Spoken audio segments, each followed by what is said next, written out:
마광숙은 정말 박정수의 병보다 한동석의 마음을 더 모른 채 하는 걸까? 기억을 잃어가는 속도가 예상을 뛰어넘기 시작했을 무렵 마광숙은 여전히 결혼을 포기할 생각이 없었습니다. 마광숙은 자신의 선택이 얼마나 외롭게 비춰질 수 있는지 누구보다 잘 알고 있었지만 박정수를 외면하고 행복만 좇는 결혼은 자신답지 않다고 여겼습니다. 한동석이 떠나간 자리에서 마광숙은 스스로에게 물었습니다. 진심이란 무엇인가? 책임이란 무엇인가? 사랑과 책임은 양립할 수 없는 것인가? 이 모든 물음이 마광숙의 머릿속을 떠나지 않았습니다. 한동석은 며칠째 연락을 끊고 혼자 지냈습니다. 감정이 격해졌던 날 이후 한동석은 오히려 박정수의 병을 처음 들었을 때보다 더 큰 혼란을 느꼈습니다. 그는 마광숙의 제안이 미친 소리처럼 들렸지만 시간이 지날수록 그 말 속에 담긴 결기와 슬픔이 자꾸만 떠올랐습니다. 누군가를 도와야만 마음이 편한 사람. 그게 마광숙이라는 사람의 진짜 본질이 아닐까 한동석은 스스로에게 묻고 또 물었습니다. 하지만 동시에 자신이 마광숙처럼 살 수 없는 사람이라는 것도 깨닫고 말았습니다. 오천수는 마광숙의 결단을 존중하면서도 형 한동석이 느끼는 부담 역시 부정할 수 없었습니다. 오천수는 어느 쪽에 손도 들어줄 수 없는 중간자 역할 속에서 점점 지쳐갔습니다. 하지만 가장 지친 사람은 다름 아닌 박정수였습니다. 박정수는 자신이 치매라는 진단을 받았다는 사실을 모르고 있었지만 최근 들어 자신이 뭔가를 자꾸 잊고 있다는 사실을 본능적으로 느끼고 있었습니다. 박정수는 의도적으로 아무것도 묻지 않기로 했습니다. 대신 주변 사람들의 말과 표정 속에서 진실을 더듬어가고 있었습니다.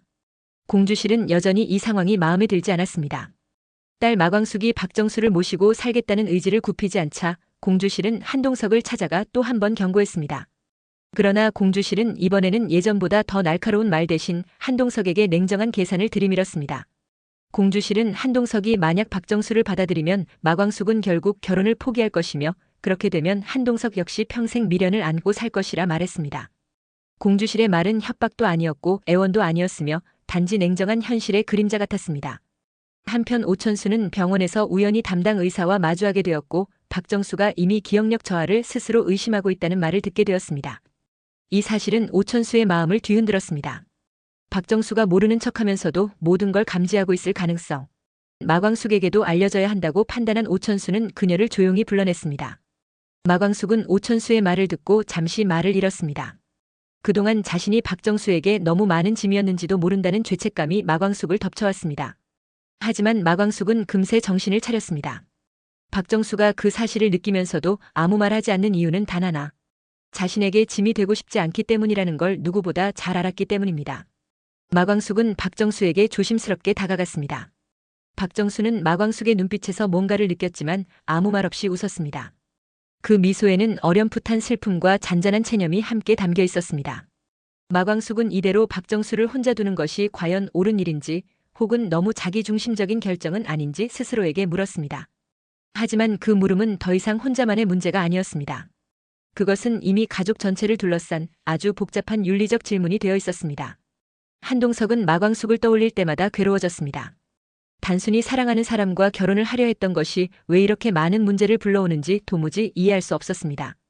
하지만 동시에 그는 자신이 지금 외면하고 있는 것이 마광숙만이 아니라 박정수라는 사람의 마지막 자존심일지도 모른다는 생각에 이르렀습니다.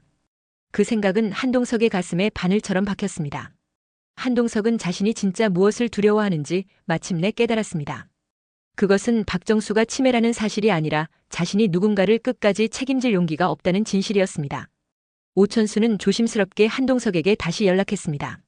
그는 한동석에게 단도직입적으로 말하지 않았습니다. 그저 마광숙이 어떤 사람인지를 다시 떠올려 보라고 했습니다. 그리고 마광숙과 평생을 함께할 생각이 여전히 있다면 지금 이 순간이야말로 진짜 결정을 내려야 할 때라고 했습니다. 한동석은 말없이 전화를 끊었습니다. 그리고 깊은 밤 박정수가 잠든 집 앞까지 걸어갔습니다. 그는 한참 동안 불이 꺼진 창문을 바라보다가 돌아섰습니다. 그 밤이 지나고도 아무 일도 벌어지지 않았지만 마광숙은 이상하게도 불안했습니다. 그녀는 한동석이 이제 정말 떠났을지도 모른다는 불안과 오히려 더 가까워졌을지도 모른다는 희망 사이에서 어지러웠습니다. 며칠 뒤 박정수가 갑작스럽게 집을 나서는 일이 벌어졌습니다. 누구에게도 말하지 않고 옷을 챙겨 입고 문을 나선 박정수는 혼자 어디론가 향했습니다. 마광숙은 뒤늦게 박정수가 사라졌다는 사실을 알고 급히 주변을 수소문했지만 박정수의 행방은 좀처럼 찾을 수 없었습니다. 마광숙은 모든 가능성을 생각하며 두려움에 휩싸였고 결국 한동석에게 전화를 걸었습니다. 그 목소리는 떨렸지만 단호했습니다. 마광숙은 한동석에게 이렇게 말했습니다. 어머닌, 아마 당신을 만나러 간 거예요. 그 순간 한동석은 멍하니 핸드폰을 바라보다가 조용히 눈을 감았습니다. 그리고 문득 떠오른 한 장소를 향해 발걸음을 옮겼습니다. 그는 무언가를 예감한 듯 걸음을 재촉했습니다. 그리고 마침내 자신도 몰랐던 감정의 끝에 다다랐을 때 그는 그곳에서 한 사람과 마주하게 되었습니다. 그 사람이 과연 박정수였을까?